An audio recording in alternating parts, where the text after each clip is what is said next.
Between the decks. Let's go. Oh yeah, party people. This is DJ ha-MEEN. Check. This is DJ Bella J. DJ ha-MEEN. DJ Bella J. Between the decks. Between the decks. Let's go. Between the decks. Let's go.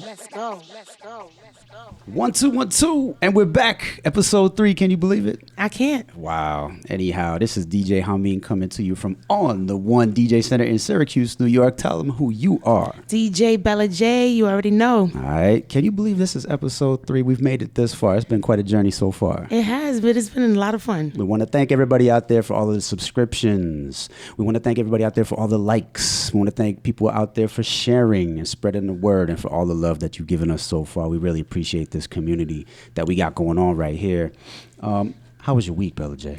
It's been crazy. Yeah. Yes. Yeah. And I know yours has been as well. But I'm not complaining. I'm glad we get a chance to come together for this episode because it's epic. That's right. It was just the two of us before, then it was three, and now we have... That's right. Now we have, 4 or 5? Gosh. Yeah, we got a whole squad here with us today. Let's get into these introductions because we got some amazing jocks with us today. We're going to go around let's go in a clockwise circle motion here and introduce these beautiful folks that we got with us today. Can we start with the lovely DJ to my left, DJ Shaykey? Tell us about yourself, Shaykey. Where you from? How long you been rocking? Tell us how you got your name and tell us about your style. Okay, well, DJ Shaykey, originally from Brooklyn, been living in Syracuse for about the last 8 years. Started DJing officially back in 2015. I went to Scratch DJ Academy. Shout out to Scratch DJ Academy. Big shout out to one of Scratch. our future sponsors. And one of the reasons why I actually went to Scratch DJ Academy was because I saw the incredible DJ Bella J. Oh, yeah. That was the first female DJ that I saw here, and I really, really wanted to pursue my career. And when I saw her and I read her story, it inspired me so much that I went, and it's been magic ever since then. I love it. Yeah, we've been rocking together ever since. Yeah. I love it. Shout out to all the lady disc jockeys out there. My style of DJing, I'm a open format DJ, but really love old school R&B, hip hop. Old school defined as what? Like 80s. 80s, all right. 80s. I was talking to some students recently. I work at a university, and old school to them, it's like Kanye West, Nah. Beyonce, and Jay-Z. Absolutely not. Yeah, the freshmen this year were born in the year 2003. Ain't that something? Yeah. Anyhow, old school, all right. We taking it back, right, Yeah, Shaykey? yeah. Glad to have you here, Shaykey. Thank you. All right. Next up, DJ Lasheem up next. Tell us about yourself, Lasheem. Where you from? What's your DJ style? How long you been rocking? And anything else you want to share? All right, well, first of all, my name is DJ Lasheem. I'm originally from Queens, New York, born and raised.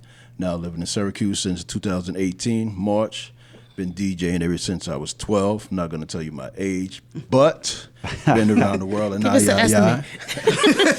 estimates cost, you know what I'm saying? You know. All right. We're talking over a decade now. Yeah. Nah, I'm going to keep it 100. I'm 53. Hey. You know what I'm saying? So, I was about to tell him he looks Don't probably look in a his day of 30s or something. you know, and I've been DJing ever since I was 12. Started, my first record that I actually played was Good Times. Because my brother and his man, they had a DJ set, you know what I'm saying, and they used to rock through parties all around the way. And that's how I got started, you know, and my particular style is basically, like Shaykey said, I'm open format as well. You know, I can run it smooth, scratch a little, you know what I'm saying. I ain't no scratch superstar, you know what I'm saying, but Right. I get the job done if it need be, you know what I mean? We're all scratch Listen, superstars in our heads, though, right? Before we started this conversation, he was getting busy in here. For those that did not hear it, he does his thing. We're going to have all of these disc jockeys provide a mix for us that we're going to put up on our Mixcloud as our companion mixes for this here episode. So everybody can check out the individual mixes from these disc jockeys. You said Good Times was the first record you played? Good Times, Chic. Everybody sing with me. I wish I could drop that.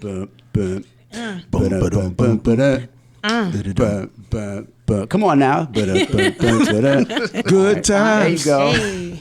Okay. Yeah. Everybody want to do the hop hibbity? No, that's a different song. That is my karaoke song. So if you want it, Is that I'll your give you the whole karaoke? 7 minutes. That's my karaoke song too. Listen, this Me is why and you, we here. me and you gonna win that competition. Yeah. This is why we are here. Yes. Okay. And the chicken tastes like wood. All right. Okay. Last but not least, Mr. Hassan Stevens, Professor Hassan Stevens. Yes. Yeah. AKA DJ Maestro. What's going on, everyone? How The you one doing? and only DJ Maestro. The one, who- the only. I want to quickly just give you props for being a fellow hip hop scholar, somebody appreciate who that. Same. I you know what I'm saying, really look up to in terms of speaking to students about our culture. Same, man. I hope you can speak a little bit to that as well. But first, tell us about your DJ style. Tell us where you're from. Tell us how long you've been rocking, and anything else you want to share. Well, I hail from the birthplace, Boogie Down. Down, Bronx. And I've been DJing since 95. That's 27 years. So my style, I would say open format. I like to specialize in every genre except for country. Except for country. Okay. Except for What did country ever do to you? Nothing. I just, you know what I'm saying? I think I've only played like maybe 2-3 country songs ever by requests. All That's right. about it. Wow. I have a love for our culture, the African diaspora cultures, but then I top 40 and all the other ones. I just like to, Word. you know. Yes, indeed. You never played no Little Nas X or nothing like that? Yeah. Play Lil Nas. Why not? Yeah, I play Lil Nas X. I'm Now just that's playing. now that's If I getting can into a whole avoid nother it. conversation If I because can they avoid don't it. consider that country. Oh, I know. Oh no, Yeah, that's they will definitely not playing. let him. I can mess with some Johnny Cash once in a while. You know what I'm saying? I mixed that with Prince one time. People were like, "What are you doing?" I know you did. I can hear it already. That's your style. So, but before I want to follow up with the other piece of this. You're a scholar in the academic sense. Yes, and sir. Lecturer at SUNY Cortland. SUNY Cortland. Shout out to SUNY Cortland. Teaching hip hop culture, evolution of hip hop culture there. So for me, they've asked me to do a little bit more. That's all I'm interested in. Right. Is spreading the culture. I know the feeling. I also teach at Lemoyne. Right. I do entrepreneurship, residence in entrepreneurship there, where I teach hip hoppreneurship, the alignment between hip hop values and entrepreneurship. As we know, part of the 9-element theory. One of the elements of hip hop is street entrepreneurialism. So we Right. try to share that with the youth. So yeah. Nice. Very dope. We could get deep into that at some point if this conversation allows. But I just want to give you those props, and I had a chance to chat with your students a couple yes, sir. weeks That was ago. beautiful, man. I appreciated you come. You dropped knowledge, man. This guy, listen, DJ ha-MEEN is a wealth of knowledge when it comes to hip hop. He is. And Yes. I'm sure by now you've mentioned what you do, but I was in awe. And for as much as I know, I was just sitting there like amped, just listening. Hey, so I man. appreciate it. Right back to you though. I was happy to be in the space. Actually, I don't actually think I have yet on an episode told people what my day job is. You have not. You got to. I work at the archival library at Cornell University, and I work with the hip hop collection, which is something that we can get a little deeper into maybe in a future episode. Nice. But it's the love of my life, and it aligns super. Yeah, word. That's real for real. That job and being a DJ really aligns so closely. I'm very happy to say that's what I do. So Good. yeah. Excellent to have you guys here. This is our first panel here on Between the Decks, and so because it's a panel, that means it's good for just discussing some topics and some issues. And Bella J, I know you got a bunch of questions you want to toss out there, so I'm gonna let you Yes. throw the first one out there. Yes. So, I first want to thank you guys for being here. I know each one of you personally. I want to start with Maestro, right? So, for those who do not know, when I talked about how I got started, I would go to clubs and I would stand right next to the DJ booth and just be watching like, you said put my hands up and I did it. Like, how did you get me to do it, right? It was definitely you that I watched, that inspired me to become a DJ. Appreciate that. So which fast forward into now. That's a big deal. That's a lot of influences going on It here. is. He's been a major influence Thank you, in what it is that I do. And not only that, not just being a DJ, taking a little step further and really representing for DJs and creating a space, especially in Central New York. And that's what I want to ask.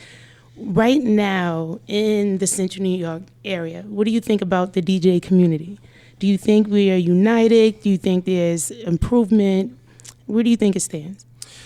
I think people support each other. Shout out to some of the DJs that are out here. DJ Big Boy, DJ Hype, Yes. DJ Phantom. I mean, I could go on and mention a number of DJs, but I think that there needs to be something that galvanizes the culture. Actually, one of the things that I'm hoping On The One can do is really bring DJs together. I was super hyped when you got this, when you started this, right? Because somebody has to represent for the culture. And I've been fighting for the culture to be represented here in Central New York for a very, very long time. I'm still fighting. Mm-hmm. But, the thing about Central New York is that there is nothing that reflects who we are. That's right. So when I think about hip hop culture is me. It is me. I am alive because of hip hop. That's right. And I'm sure that if we went around this table, somebody would have a similar story or something like that. Word. So I think that the DJs could be more united. They could be more supportive. And I think that the younger generation needs to be able to learn the traditional art form, which is why I love what you're doing. Yes. So the foundation is important. Of course the foundation is important. The foundation should not be something that is morphed into something different or subjective. You can kind of take it and run with it and make it what you want, like what they said with hip hop. Every artist, no matter what it is that you do, you can kind of take it and make it what it is that you want. So our today doesn't have to look like yesterday, right? But as far as keeping it going, being able to really let people know the foundation and how it started, where it was birthed from. We need to all be on the same page of that, right? I think that if you don't know where you're from, you can't know where you're going, right? So isn't that an ancient African proverb, right? Sankofa, true. You think about all the different things, proverbs that talk about that. You will be even better in morphing something if you understood it from the beginning, right? So if you know it, hip-hop is always evolving. Continue to evolve it. Do something new, but the foundation is the bedrock. That's right. Let me just quickly put that little caveat out there. Not all the disc jockeys in the area identify themselves as hip-hop DJs. So does the problem... Talk about it. Some of the problems you're describing, I say problem, but you said it's more like something that we could improve. It's not necessarily a problem per se. Does that only extend to the hip-hop DJs, or is that all DJs across the board? So first of all, DJing as we know it came from, as far as I'm concerned, came from hip-hop. You know what I mean? So if you talk about today's style of DJing, I don't care which genre you go to, and people will always try to debate this. When we talk about techno or they're really using the style of hip hop. And in fact, hip hop as a culture was so impactful that it evolved technology. It changed the way. Yes. So if you are using a turntable, if you are using a CDJ, if you're using anything that modern DJs use, a controller, you are there because of hip hop. So I don't care what you're playing. You should understand the foundation, at least the technical foundation, the history and all that other stuff, and have appreciation for hip-hop. But I think what happens is, and I'm not going to go long, because we can talk about this all day. We can. Hip-hop does not get its just due, but hip-hop has changed the world 10 times over. Exactly. Absolutely. So yes, and we'll continue this to. expands beyond just hip-hop DJs, but I think the hip-hop DJs are a reflection of the people in the population in general, because today's kids don't even understand their own history, which is rooted in their immediate history is rooted in hip hop. It goes further, but it's rooted in hip hop. Yes, indeed. And this is one of the reasons why I wanted to have him on today's episode. This is a serious conversation.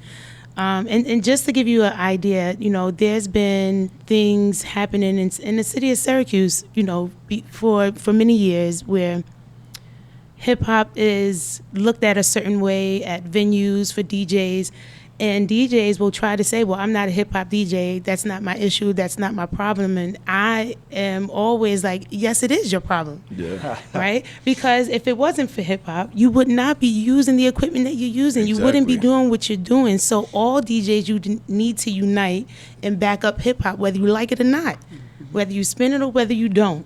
You're still under the same format as a DJ. Exactly. It doesn't matter. You got that initials, whether you spell it out DEEJAY or DJ, you're still a DJ. No matter what you're playing or whatever, you still fall under the realm of a DJ. It doesn't matter. Word. You do, but when we say that we're all DJs, I mean, should all DJs have a responsibility in helping to fix the stigma of hip hop in Syracuse? Of course. Especially they should not. No. No, I don't think all DJs. So first off, not all DJs are going to understand. But they Right. should. But they should. That's the thing. And that's what we need, a platform, They things should- like these types of conversations to help in that. Let me ask this: break down what it is in bite-sized chunks. What is it that they should understand? So I think that they should understand the history. They should pay homage to the culture that changed and technology and changed style and all of that for them to be able to do what they do. But if they are not playing hip hop, right? The reason why I don't put the responsibility on them to change the stigma of hip hop is because they'll do it incorrectly. If you don't understand hip hop and you don't have a love for hip hop, and if you're already evading the title and the stigma of a hip hop DJ, now we good, because you won't explain it properly. And I will never change. I'm one of the DJs that have been able to step out of. If you ask anybody, and she was there. I used to be the hood DJ.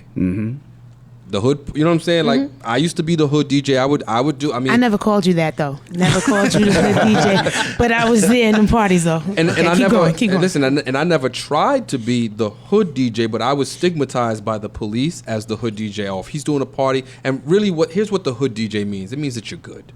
It means that, I shout out to DJ Big Boy, shout out to Big Hype, shout out to DJs that do their thing, Shaykey.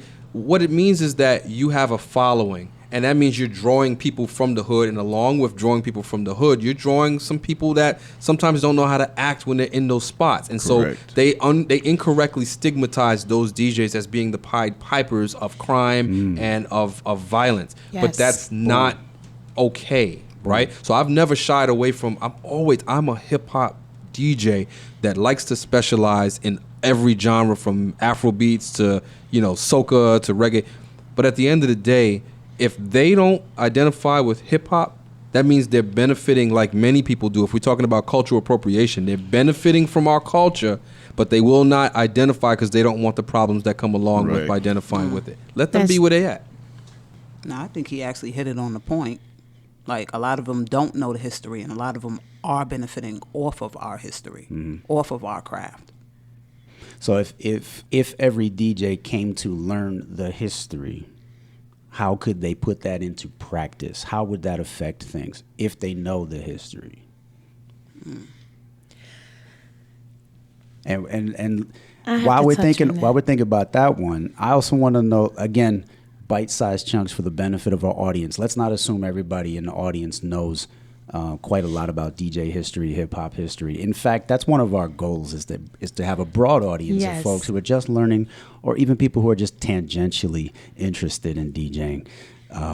What are some fundamental things that people should learn about DJ history, about hip-hop history, and again, how might them knowing those things actually change anything?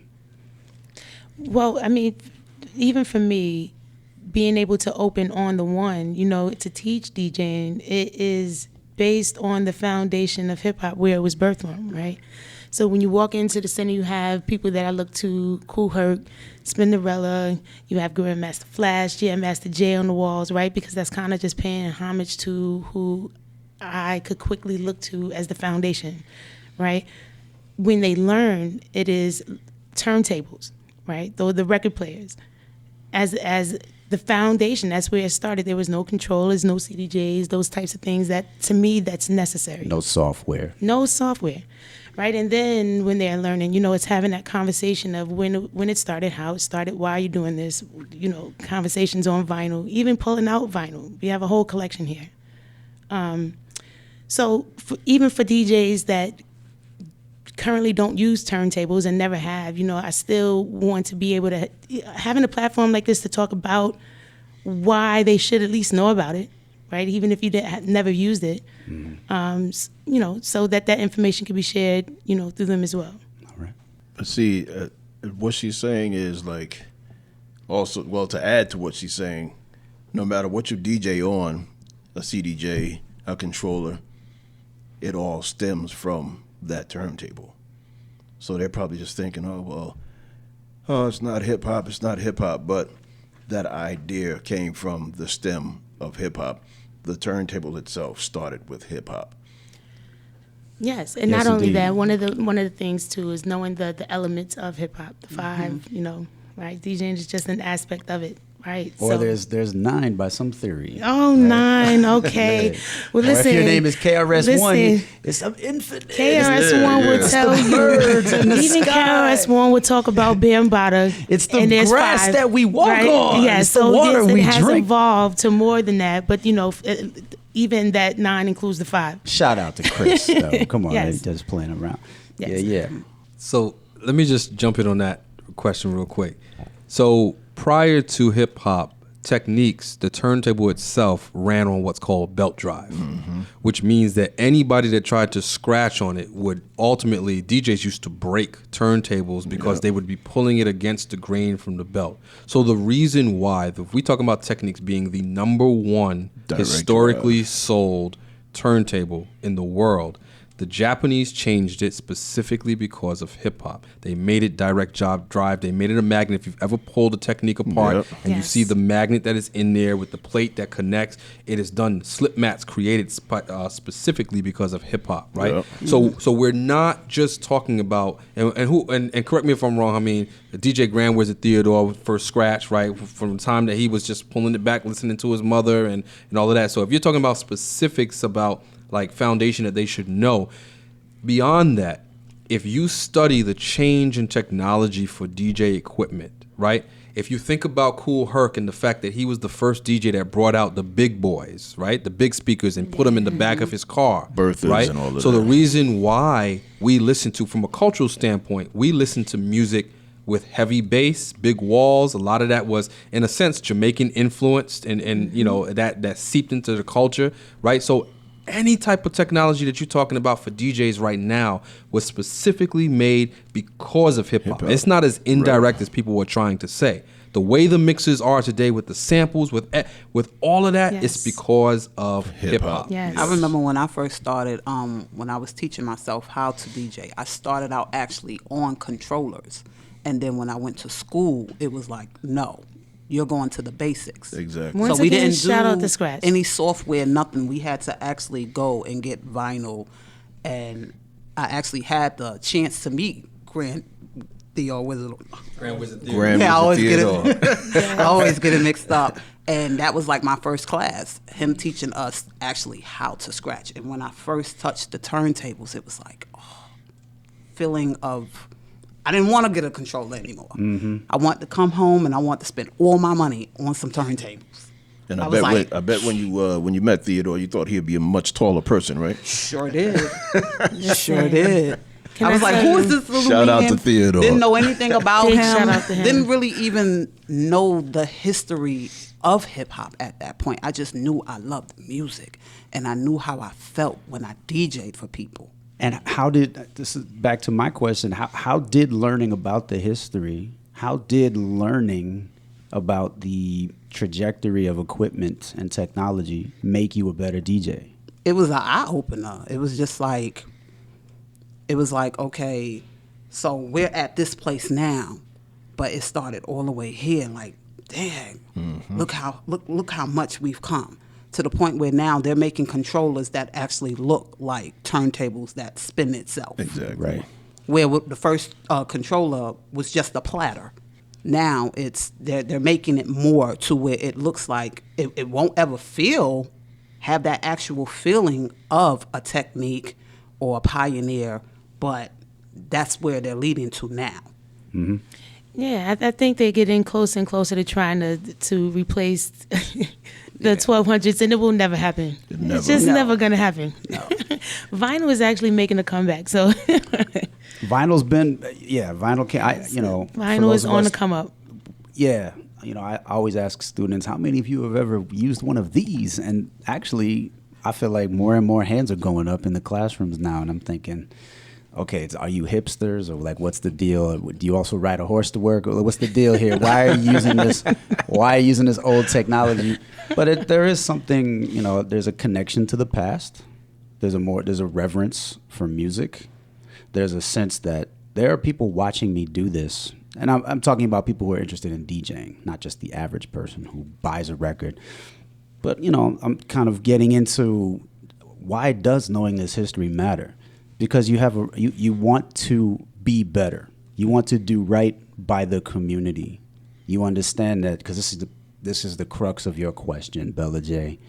What about our DJ community? And I think if you understand that you're a part of something bigger than yourself, if you understand that you're a part of something that people have deep reverence for, people have their cultural identities wrapped up in this whole thing, you're not going to bastardize it. You're not going to be kind of a cutthroat person who knocks down the next DJ. At least I don't think. Now, that's not to say that hasn't always happened, and it does. Mm-hmm. I got a story to tell. Recently, actually, let me drop this out here, because there was a venue owner in a small town about 2 hours away from us here who reached out to me on my Facebook page and said, I would like you to do a party at my venue. I just bought this place and I'm looking for DJs in the area. He's 2 hours away, but he found me on Facebook, right?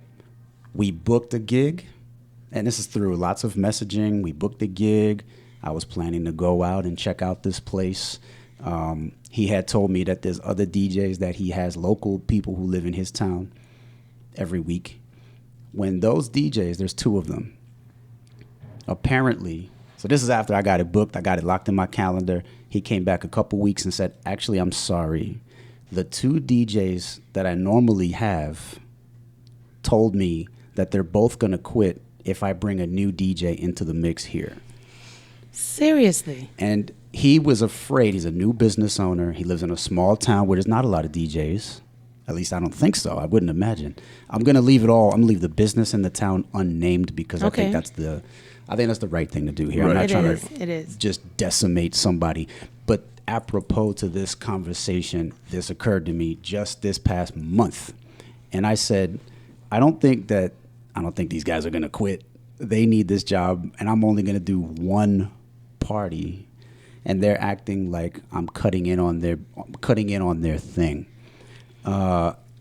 I felt like I know exactly what I'm going to do. I'm going to bring this up on Between the Decks, because this is a community issue. Right. I don't even know these other two DJs. I don't know who they are, but I can tell that they are business first, people second, community second, right? Yeah.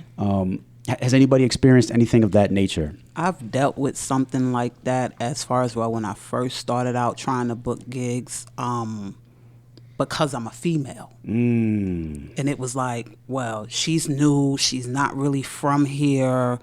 Who is she going to bring? She doesn't really have a big social media following.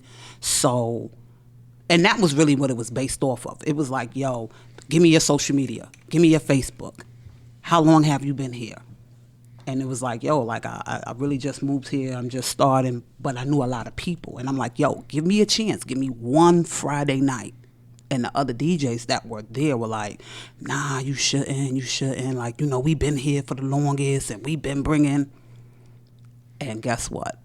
I had that Friday packed to the point where they gave me a residency there. All right, Shaykey.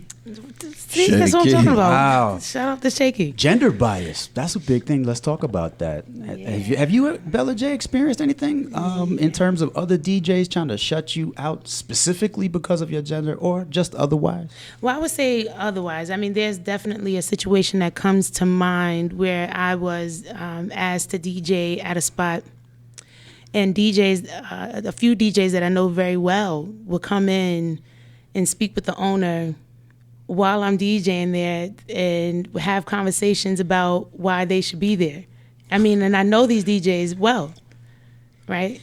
And they would do that on the days that I'm asked to be there and promoting to be there, right? Trying to do my thing and build a following or trying to get it up. And they would come in and sit at the bar and the owner told me, and I kind of watched like, all right, they know the owner. I didn't know they knew the owner. And then it turned out to be that they had the nights. Okay. Right? So yes, that has happened to me as well. So I'm going to say on behalf of Bella J, I have experienced and witnessed several attempts to cut her because she's a female. Oh, no. Tell us what happened. There is gender bias, big time. If you ask Bella, I've been rooting for her since she started DJing. I want to find the person who hasn't been. Nobody knows. Anybody who knows her is rooting for her. I'm not gonna say because she knows them, and because when you talk about, like, she's right. Yeah, people that she knows and things like that.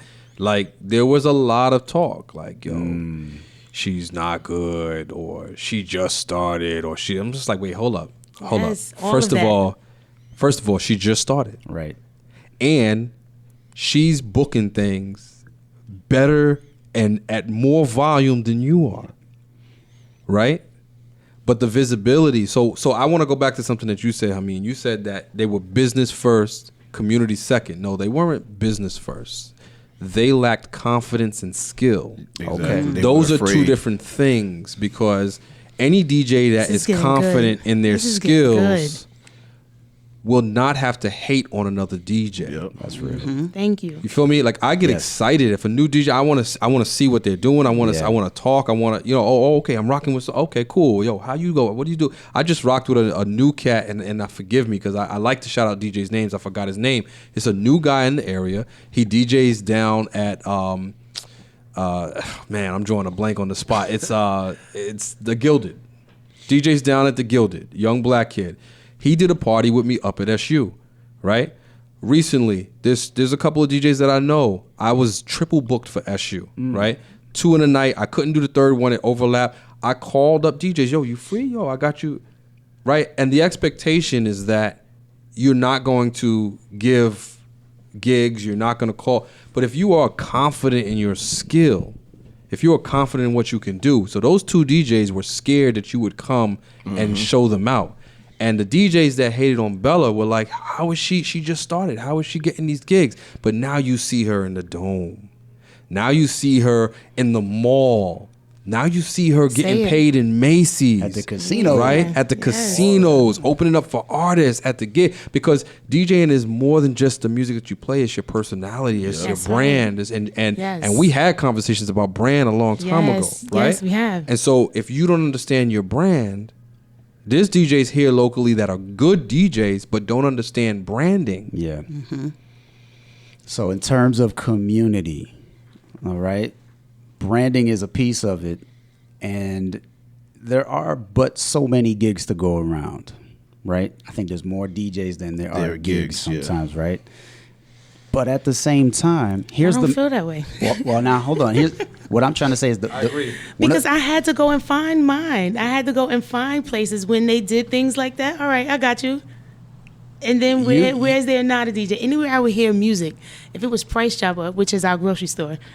You manifested. Do you gigs. want to play my mix over the loudspeaker? Do you want to do something like that? You just got to find the places. You're a hustler. I don't mean to cut you off. You're a hustler. You're a hustler. But I wanted to say that in terms of looking at a DJ and their reverence for the community that sustains them, setting up a DJ center like this on the one, talking about your DJ festival that you put together at the New York State Fair, which we discussed way back on episode 1. That is evidence that you do care about the community and uplifting people. I want to know, again, we were talking about knowing the history is what the thesis here is, that knowing the history is what propels you to do those sorts of things. Absolutely. Instead of just trying to crush the competition, on some capitalist stuff. But I think nowadays everybody, well, not so much everybody, but it's a big thing to try to crush the competition, because not for nothing, even when she started the center, she had a lot of people that really, really hated. When we did the festival, we had a lot of DJs that really, really hated. Right. We heard about that. And you know what? And for me, I didn't take that in any kind of way. You know, I'm definitely going to talk about it, but me and you would get together and we would have conversations, say, you know what, we're going to have a platform. We're going to start this podcast to where we can kind of try to change perceptions, because that's what it is a lot of the times. Right, and even if you feel that way, that doesn't mean that, you know, the change that I'm looking to see happen can't happen. Word. So when we talk about the history being the foundation, for me, I've always seen it as, okay, if DJs understood the foundation and we're united under this foundation, then yeah, we'll have some ego, we'll have some competition. But then when issues come about where we're being banned from certain locations, or venue owners won't book certain people, then all DJs would unite over that cause or that issue and say, you know, that's a problem. We're going to all call them out, even though I may not be the hip hop DJ, or even though I may not spin hip hop, but you would still unite together, because again, without hip hop, you wouldn't be doing your techno or country thing, right? It's time to unionize. That's just the conversation that I really want to have. A lot more than it's being done. Lasheem, weigh in on this. You revealed your wise years to us earlier. You've seen more than the rest of us just by virtue of being around longer, right? Talk to us about some of the evolution that you've seen in the DJ community in terms of people being cutthroat, or people being supportive, people being uplifting, or people being destructive. Well, I mean, that just goes back so far. I mean, you can take that to like people that you DJ with, you know, people that you know that DJ, because since I started, like I said, back in in the 70s and stuff like that. Don't bleep it out. You know what I'm saying? I want you. I think you should be proud. You should wear that like a badge of honor. Nah, it is a badge of honor. He said 1970 something. He did. Like if he said 78. It'll be worse than 79. Come on, man. Drop it. Yeah, no, it ain't going to be no worse. But there's a lot of cutthroat people that will cut your throat, you know, even if it's people that you know that's supposed to be, you know, your DJ partner or whatever. I've been in a situation where I've DJ'd with this guy, you know, years ago, and people would be like, hey, your man is good, but we like you better, you know. And somehow the word got back to him. You know, I don't know who said it. To this day, I don't know who said it. But it came to the fact where, like, yo, man, we rocking tonight. Like, nah, you know, he tried to blame it on the owner. Oh, no, the owner only wants me to DJ, you know, because he felt that my style of DJing, you know, because I DJ and MC, I was drawing the crowd more, getting the crowd more hype. So get that little, you know, not to say her name or anything, but, you know, Shaykey, not Shaykey, you know what I'm saying? He's getting a little shaky inside, you know what I mean? But it's like a cutthroat situation. When I found out, I'm like, oh, it's supposed to be my man, you know what I'm saying? Mm-hmm. Like, we started together, you know what I'm saying? I ain't here to try and take nothing from you, you know what I mean? But being cutthroat in this game is like, I don't even know how to put it. It's senseless, you know. We need to come together no matter what you play. You can play Christian music all day as a DJ, but if you don't understand the essence and don't have a feel for it, you know, it's like, what are you doing it for? Some people just do it for the money, just to say, oh, I DJ, you know. No, yeah, do you DJ? You know, do you really DJ? Can you tell me, like, one thing about why you DJ? Oh, because I seen somebody else do it. What about the knowledge behind the DJ? You know, Grandmaster Flash. You know, I grew up with going to parties with my man, rest in peace, Jam Master Jay. Yes, sir. You know, he was a good friend. You know, may he rest in peace and but stuff like that. I have a question for you, Sure, Lasheem. sure. I have a question. So how did you learn how to DJ? I learned. Did someone teach you? Yes. Like I said in the very beginning, my older brother, at the time, his name was DJ Tosh. He was a 5%er, Prince Tasheen, Scientific God Out Loud, Peace to the Gods.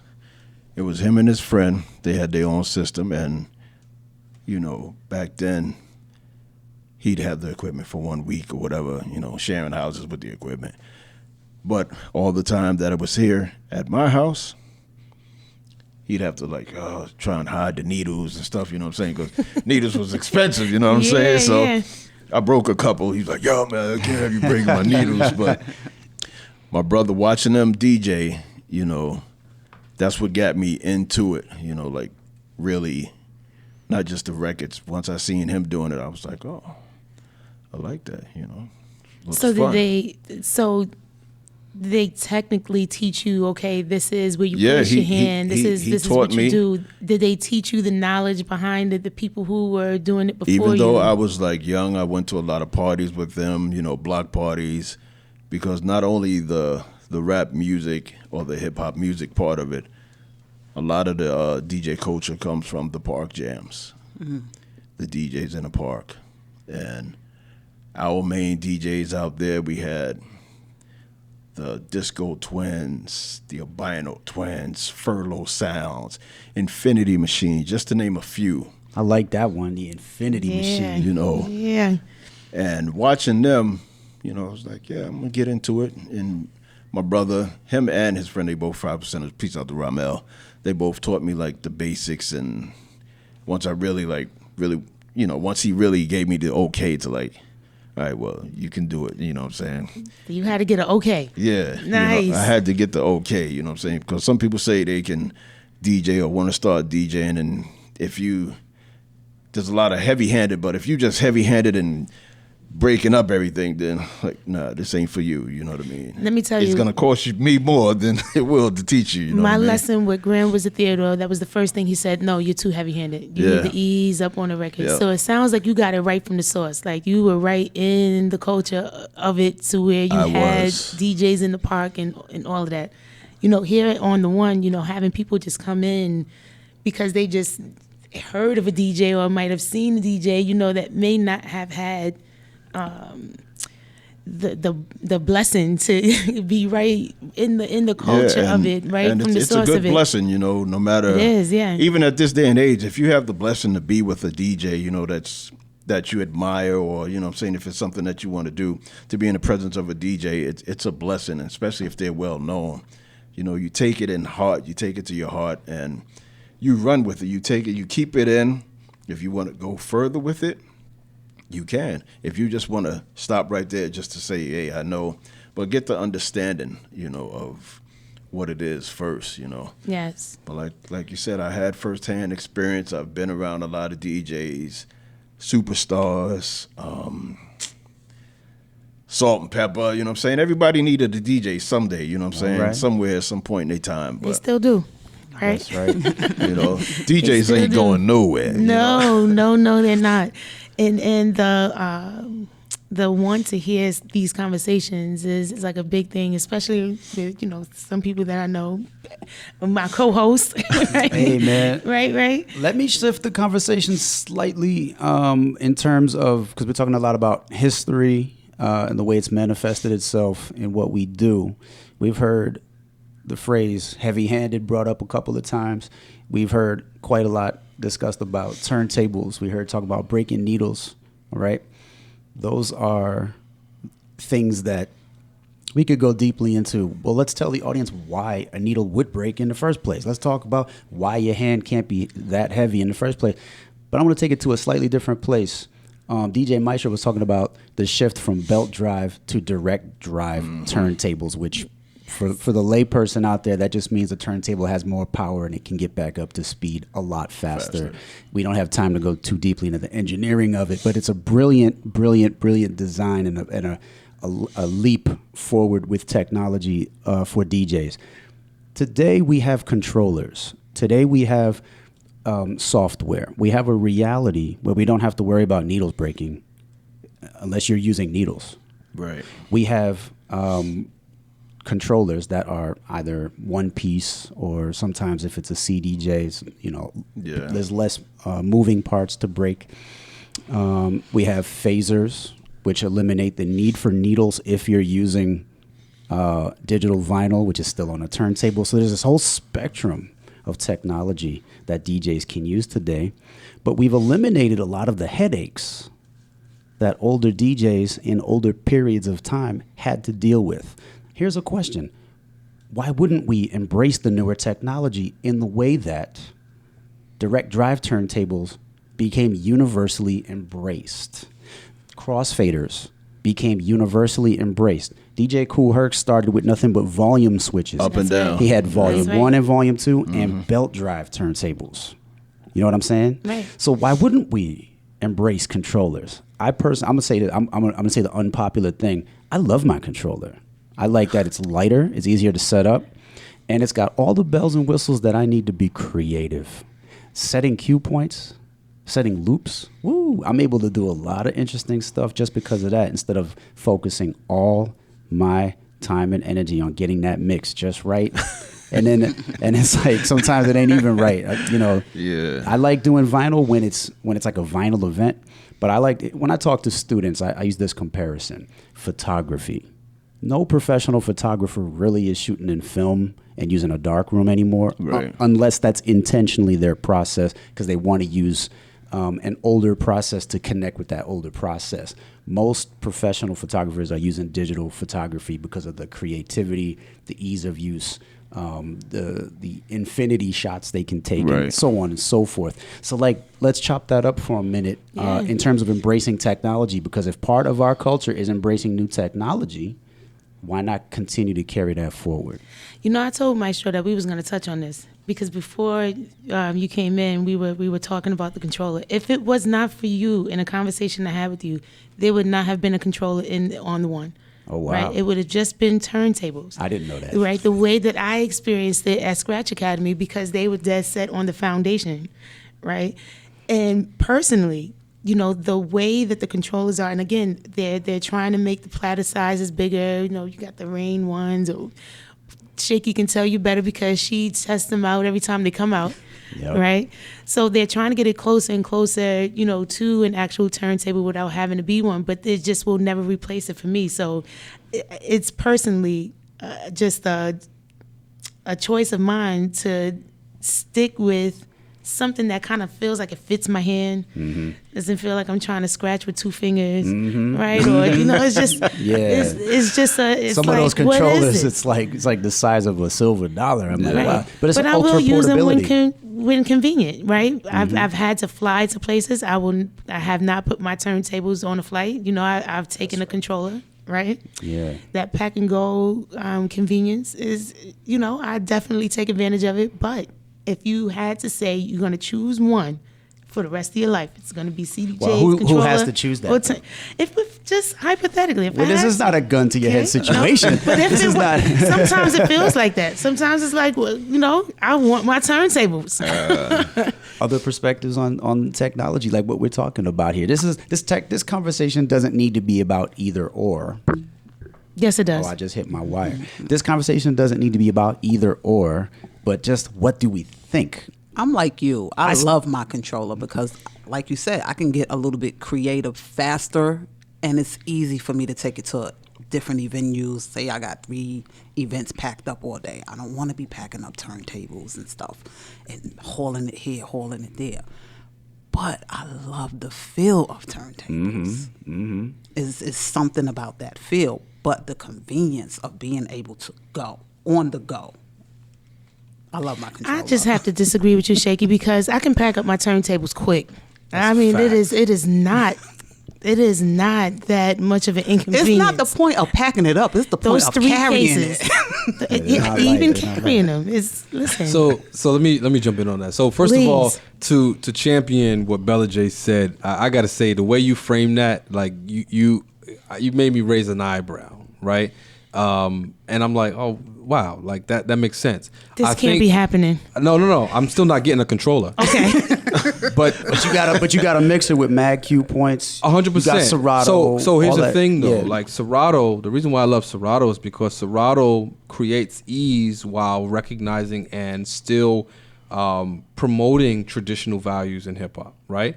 When you look at the mixers, it's innovation is good as long as it's including the traditional and foundational elements, right? My problem with controllers is that it takes away the culture. You have innovation that represents the culture, and then you have innovation that represents shift for business, right? Okay. So what you're talking about is, I tell you, I got really close to getting a controller one time. I had a weekend with 5 different gigs, and I was like, good God, I am, my back was hurting, and I was like, I'm tired of carrying these cases, That's right? And these were CDJs lighter than the turntables, right? But I think I said ultimately no, because there's a part of it that you get to celebrate the culture in how the technology is applied versus a controller where you really can't. I've learned how to scratch on a controller. I've learned how to scratch on CDJs. I've learned how to scratch on turntables. I've used phase. There's the sound of a scratch for me. Like, I can get wreck on some turntables. On CDJs, it's like, all right, but it's weird because it's a little smaller. Right. And then controllers, it's like, chicken.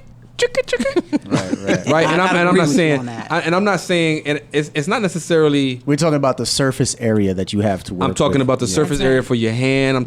Because I'm from the era where first of all there's a library of sounds based and aligned with the movement of your body. Mm-hmm. So like I was taught when I put my hand on the platter, the vinyl, whether it's digital or whatever, I could roll it, right? I can. Oh, excuse me. I could. You know what I'm saying? Did y'all hear that? That's the sound we was going for. This is right. That's an organic process. That's for the cut the UFO, right? Like there was a library of sounds that DJs. When you think about like Q-Bird and all these different people, they had a library of sounds with names for all of them. You cannot recreate all of those sounds with some technology. Okay. And so my thing is that how can you know how to innovate and create and do different things with new technology that does not incorporate the old stuff when that's the foundation? Those noises, those are all the foundation. That's the library. So what do you think about them actually? A lot of the controllers, like the new Pioneer Rab 7, they actually have the scratch bank in it. Ooh. Nah, son. Thank you. Nah, son, It's because absolutely there's not. nothing organic about the basics. Like, come on now. Now, the only so thing you're that gonna I- scratch no, for me? No. Nah. Well, that's the part that how I don't feel like. about the phases. I just want my needles. We've all used the Okay? air horn effect. It ain't a real air horn. I mean, right? That's true. That's different. Hold on. That's different. I play a lot of music using that was produced using an electronic drum machine, Right? not real drums, but we embraced it. There's a lot of people that love the SP 1200 because of the grittiness and the sound. There's some people that like the what do you call it? But it's reproducing a real thing, a drum. That's a fact. You know what I'm saying? It is. But I think that there is and that's why I said the way you framed it is beautiful because it's like, wow, it does evolve. But I think there's a limit to it. And I also think that there's certain innovators and companies that did it with DJs. When they innovate, they have DJs in a room, they ask them. They do. Right? And that's why we got the phase, right? Phase DJ. That's how we got the certain mixers, right? Because they wanted those elements as a part of it, but maybe in a different way that you can apply it, right? Yeah. So instead of me backspinning, I could just press a button and get to it even faster. Love that part. Mm-hmm. But if you're going to erase those things, you can keep it. Oh, there's so much. There's so deep. But we can go on see, this. and that's kind of one of my things with the controllers too, is that I'm seeing a lot, especially coming in here and on the one that they're not even scratching. So if you have someone that doesn't even want to scratch, Scratching is not right? You don't have to scratch. You don't have to be a turntablist to be a DJ. Well, I think that You don't have to. It's a foundational thing. But what about before Theodore innovated That's scratching? Hip hop was around for a few years before Right. That's scratching true. was ever a thing. Kool Herc was not scratching. No, he was not. He was But not. they were juggling. Exactly. The merry-go-round. Right? Now wait, hold up. Let's keep it 100. That man on the wall, DJ Kool Herc, Clive Campbell, Jamaica, by way of the West Bronx, Yes. was not beat juggling. He was isolating break beats and playing them, and he was getting on the mic. Everybody throw your hands in the air. Oh, this is getting bit to be too much. Here you go, Coke LaRock. Take this microphone, do your thing. B-boys, B-girls, Herculoids. Not beat juggling, but I It mean, wasn't beat juggling like that. but- Flash is the one that really innovated all of that. But he didn't even start scratching until Theodore was like, yo, check this out. But the- Flash was like, oh, you can see, I'm sure his eyes went crossed. the merry-go-round is Scratching. not the same as the beat juggle. Right. So those that did, so That's what I'm saying. I would associate Now, the merry-go-round listen, with Kool Herc, which is being able to use two of the same records, pinpointing it to the same spot, bringing it back. That was a later. extending the breakbeat. That was a little bit of a later innovation, no doubt. Anybody ever seen Herc rock, by the way? No, He's no. I've- Yo, I love Yeah, him. he's dope. I love you, Herc. You're sloppy. He doesn't even drop it on the one. Truth be told, all of those early DJs are kind of sloppy Everybody because they were knows early Yes. innovators. Because they Yes. had belt drive turntables, because they had no crossfaders. There was reasons for that. So there's, it's about. Here's my take on it. If you can show your creativity and your innovation and your point of view with the equipment that you happen to have, that's what's dope to me. I can take that. I can And take that I as wanna- well. I can accept that because some people are lazy. Some people are. Some people let it do it for them. Yeah. And what I'm saying is some technology allows you to be lazy. I'm gonna give you another example here. Shout out to my man DJ Syke, who lives in Buffalo. Anybody know Syke? Me and him get together about once a year. We do a dance battle at University of Rochester. This was just a few months ago. Here's how he rocks. All right, he's a real deal. I look up to him, DJ. I love to hear him rock. His setup is Serato on a laptop and one Technique 1200 turntable with a mixer. It's easier for him to carry around. He's only got one turntable, and for those who know DJ software, you can Instant doubles. just transplant Yeah. from this deck to the other deck and then free up the turntable once more. I see a lot of DJs do that. Not only that, but I do that sometimes. To address what you said about surface area on the records, he uses one of those 7-inch record digital vinyl. Okay. So it's what most people would call a 45. It's 45, yeah. Not all 7-inch records are 45s, but whatever. Not all 12 inches are 33s. That's right. So it's his particular setup that I find fascinating. It works for him. Do you know what I mean? And we all do different things that work for us. I've seen people rock with these phasers. I'm just like, oh, why not? Phasers replace needles. For those who don't know, essentially they do away with the need for a needle. So I we love use phase DJ. They're dope. They're it's an They are. and if I can't get with it. It's a little Bluetooth device that you stick in the middle of the record. I don't know. But shout out to him because you Yeah. bring up a good point. I've seen DJs do that. You know, even if they were going to scratch, they would make sure that turntable was on the side or the hand that they were scratching with. They're right? most comfortable with. Yeah. I've seen Yeah. DJs with just a mixer and a laptop, that'll still do their thing with no turntables, Right. and that's their preference. But my thing is that you should still know how. If I've seen people just use a laptop and Yes, selectors. I call them selectors. Well, they rock whole gigs, and I'm sitting there going, "Wow, if they better be good at that because Is that DJing, it's a though? serious strip Yeah. down." And one time, we are getting into this one is time gonna- I was doing a thing in this was like a vinyl only event, and the turntables broke down. It wasn't my turntable, but there was no music because something, I don't know what happened, but the record player broke down. I happened to have my iPad in my backpack with that algorithm DJ. This is 10 years ago, maybe.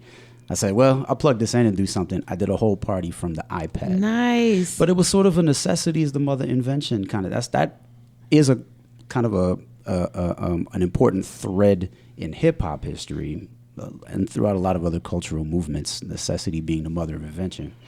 Let me say this: we're getting a little long in the tooth on this discussion. For those of you that stuck around listening to this episode, thank you for coming this far with us Yes, on thank this you. on this journey. But let's see if we can end this episode because we'll have these folks back another time. We'll get deep on some Definitely. other. Yes, Look, yes. if we don't cut this episode off now, we'll be here till next Wednesday talking about this stuff because It's this the is a beauty of Between the Decks. never ending discussion. All right, look, I did a gig last night.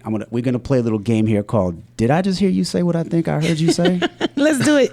or AKA "Say what?" I did a gig last night, and I'm not proud to say it, but at one point I was playing Shake, Shake, Shake, Shake, Shake, Pitbull and Yin Yang Twins and them. Mentirosa. Yes. Mentirosa. You know that song. I'm not proud of it, but I was playing it. You don't Whatever. I love that song. First of all, I was about to say that song goes hard. What do you mean? No, I know it does. It does. It might be a little basic in some people's eyes. Anyhow, I'm playing the song. During the Pitbull verse, this young lady walks over to me and she goes, "Excuse me, do you take requests?"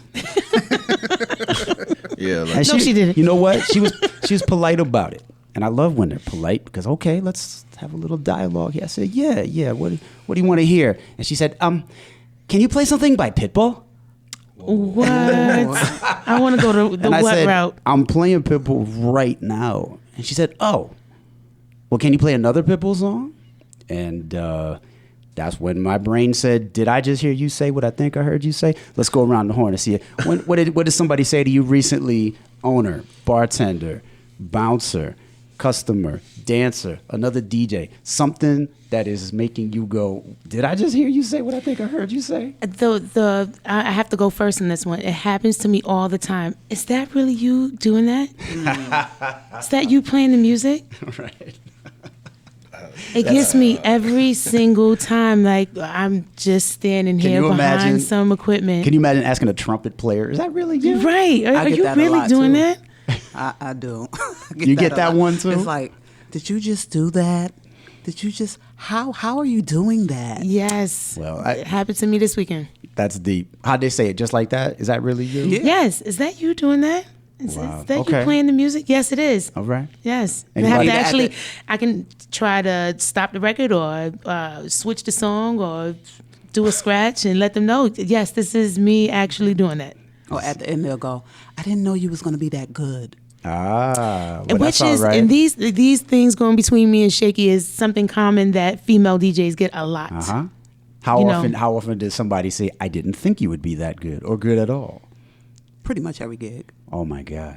I wouldn't say every gig, but that is like common for me. Have you ever heard anybody say, you're pretty good for a woman? Yeah. No, I've I've heard not that. had that. I have I've had not that. had that. I've had, I don't see many women doing what you do. Okay. You know, who else is out there? Or can you tell me another female DJ, kind of test my knowledge on it? Shaykey, how did you handle that? How did you respond? Just looked at him. I didn't know what to say. It was just Took like, the peaceful route. All right. really? That is a peaceful route. Yeah. It was about just you, like, Gabby? you know what? It's the end of the night. I done did my gig. I'm happy you enjoyed it. I'm going home. It makes no sense. Like, I left it all on the floor. Gotcha. So I need to not say anything. I left it on the floor. I hope they're listening to this because we do need to talk about this. This is why we're having this conversation. All right, what about you guys? well, me, like, one time I was doing this event, I forgot what it was. Might have been a wedding or something like that. You know, you always got that one person that's amazed at, what's going on and how you doing things, and they're probably used to seeing the vinyl and stuff like that. So this lady comes over to me, she's like, oh, I'm like, can I help you? She's like, oh, no, I'm just watching. She's like, excuse me, where's your records at? I'm like, excuse me? Like, what do you mean? Like, where's your records? Where's the sound coming from? I was like, everything's here in my laptop, I don't need no records or anything like that anymore. She was like, so you don't have records? I'm like, did I not just tell you that everything is here in my laptop? You know what I'm saying? Like, did I hear something? Whatever you just said, you know what I'm saying? Like, See, you mess with somebody's head and say, no, that's actually an 8-track. yeah, like, come on now. Like, I no, can see you there's- saying that. Like, there's no vinyl. Everything is right here in my laptop. Yo, His shirt, right? I'm rocking. Explain your shirt, ha-MEEN. Explain it. I got this shirt on that says "Never Forget," and there's a picture of a 5-inch floppy disk, Yep. a cassette tape, and a VHS tape holding hands, saying "Never United. That's That right. shirt is dope. Yo, I love We it. need a DJ version of that, Word. right? Absolutely. From the turntable to the CDJ to the controller, with right? some belts, or from to, the and just to the laptop. needles. Yeah. All right. Last but not least, Maestro. I know you got some examples. Come on now. You know what? I tell you this, man. I try to tune people out when I'm DJing. What's your secret? For the most I part. wish I try- had that. You know That's what? a whole nother episode. I smile. I'm like, and when they leave, I just like, all right, back to it. But I guess the craziest thing is like, not mixing modern technology with DJ technology, right? So people coming up with like, can you play this song? And I'm like, you know what? I can't get that song or whatever. And I even have a Wi-Fi set up, right? So if I'm on a part of a record pool or something, I can try to pull something down quick. But like if somebody's from a different culture, for example, like somebody, this is last week, somebody asked me to play a Hindi song. And I was trying my best, right? But SU blocks you from being able to hold for editing.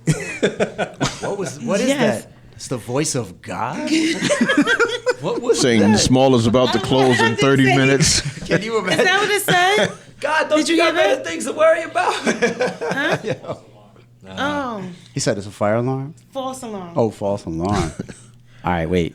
All right, so somebody asked me to play a Hindi song, and I have a setup for Wi-Fi to bring it down, but SU blocks you from YouTube into MP3 or any of that other stuff, so I couldn't do it. They say, well, it's on my phone. Can't you just play it from my phone? And I just looked at them like, no, I can't just play it from your phone.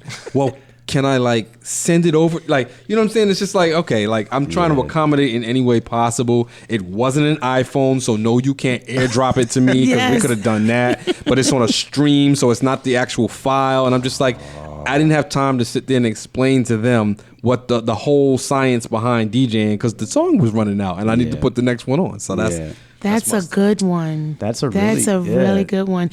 I mean, for everyone that's listening to this, please share. Please share this episode with everyone that you know so that they can tune in to some of the things that we cannot do as DJs. so they can stop asking for requests. Exactly. Oh, no. I don't want to stop that. I Not like even- requests. No, not even I that. like requests. They ask them for the request, and then they look over at your screen to see what you're doing. Yeah. Oh, yeah. Or they ask you for a request and stand in front of you till you play it. Yeah. Oh, man. I'm just here to see what you're going to play next.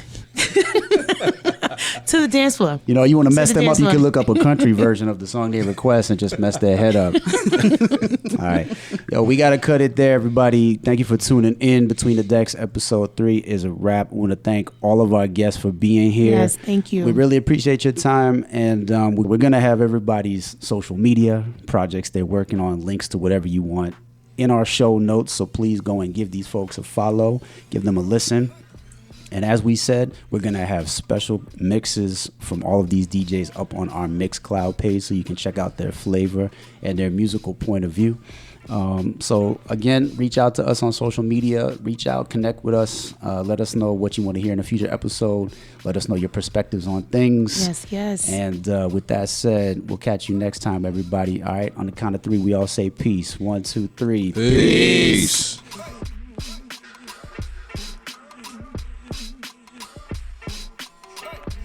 Between the Decks is brought to you by On the One, Central New York's first DJ center, located at the Destiny USA Mall in Syracuse, New York. Our theme music was composed by DJ Tech One. Please remember to like, share, and subscribe to Between the Decks wherever you listen to your podcasts. Our social media and contact info is located in the show notes. Please reach out and connect with us. Thanks for your support. Peace.